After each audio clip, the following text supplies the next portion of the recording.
Sebelumnya, Assalamualaikum warahmatullahi wabarakatuh. Kembali lagi bersama channel Satria Triantama. Kali ini masih membahas tentang pelajaran mesin konversi energi.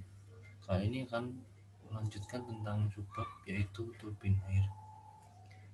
Tidak menunggu lama-lama, langsung kita masuk ke materi yang pertama. Turbin air ini untuk pengantar pertama ya, pengantar utamanya adalah tenaga listrik yang dibangkitkan oleh pembangkit tenaga hidroelektrik yang signifikan. Beberapa negara banyak bergantung pada hidroelektrik karena fitur topografi dan tingginya curah hujan. Tenaga air adalah sumber energi yang dapat didaur ulang atau renewable yang tak dapat musnah karena pemakaian. Pada abad ke-19, sebelum adanya energi listrik, tenaga air digunakan secara langsung menggerakkan mesin-mesin industri. Sekarang, tenaga air hampir digunakan secara eksklusif untuk pembangkit tenaga listrik. Energi hidrolik, motor hidrolik, dan turbin. Klasifikasi turbin. Energi hidrolik adalah energi air yang berasal dari energi surya yang dipancarkan kembali ke atmosfer sebanyak 33 derajat, 33% dari energi surya yang dipancarkan bumi. Energi surya dikonversikan menjadi energi termal yang menyebabkan proses penguapan energi di permukaan bumi. Tiap air naik ke atmosfer dan bergabung dengan partikel aerosol dan debu yang dibawa angin hingga membentuk awan hujan dan mengumpul menjadi air dan turun menjadi hujan, berupa hujan. Itu adalah motor hidrolik, merupakan energi yang bergerak dari posisi yang lebih tinggi ke tempat berenergi lebih tinggi ke tempat yang lebih rendah, tempat berenergi lebih rendah. Energi potensial diubah menjadi energi kinetik dan poros turbin. Yang saja adalah turbin hidrolik juga digerakkan oleh energi kinetik air. Air mula-mula mengalir melalui saluran pengarah atau guide duct stasioner, di mana energi tekanan total atau sebagian darinya diubah menjadi energi kinetik, kemudian masuk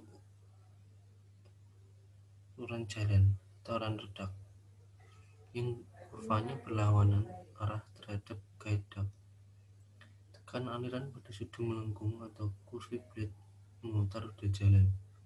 Bila energi tekanan total air dalam KA meter kolom air sepanjang head atau H berubah menjadi energi kinetik dalam guide duct. Selanjutnya, tekanan air tidak berubah selama mengalir melalui runner duct, dan ketika keluar dari runner memiliki tekanan yang sama dengan tekanan yang pada bagian masuk. Ini adalah hubungan antara head flow rate dan output efisiensi. Bila air seberat 1 kg 1 meter ke tempat yang lebih rendah pada kecepatan 0, kerja yang dilakukan oleh air tersebut adalah 1 kg. 1 H M sama dengan 1 H kg kali M. Ketika selama setiap detik jumlah air Q berjalan sepanjang perbedaan ketinggian H ke arah gravitasi, maka air tersebut melakukan kerja tiap detik atau work per second, atau membawa keluaran daya WTH dalam kilogram meter per detik.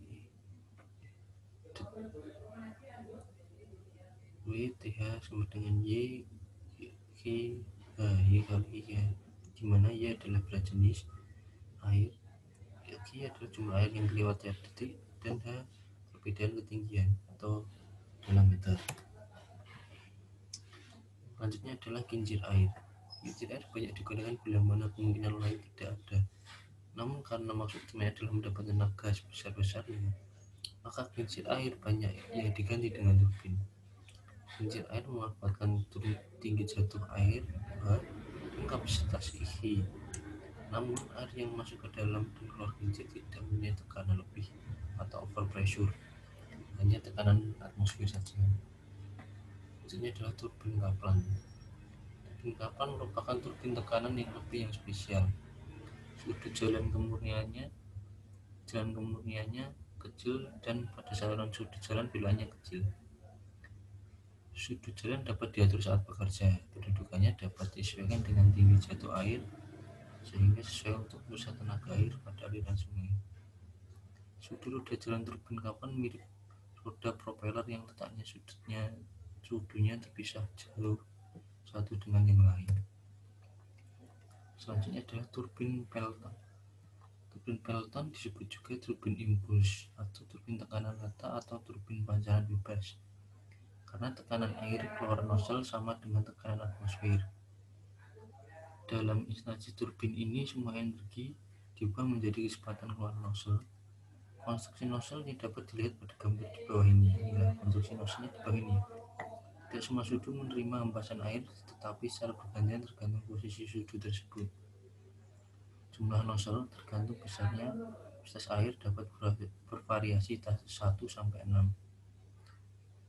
Turbin Pelton dipakai untuk tinggi jatuh air yang besar dengan kecepatan spesifik 1 sampai 15. Contoh gambar turbin Pelton. Ini turbin Francis. Turbin Francis merupakan jenis turbin tekanan lebih. Sudunya terdiri atas pengarah sudu dan sudu jalan yang keduanya terendam dalam air. Pengarah perubahan energi terjadi seluruhnya dalam sudu pengarah dan sudu gerak.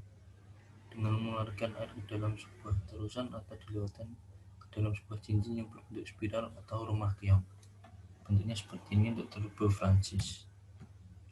Ya, terima kasih. Bila kurang berkenan, mohon maaf. Jangan lupa like, share, dan subscribe. Terima kasih. Assalamualaikum warahmatullahi wabarakatuh.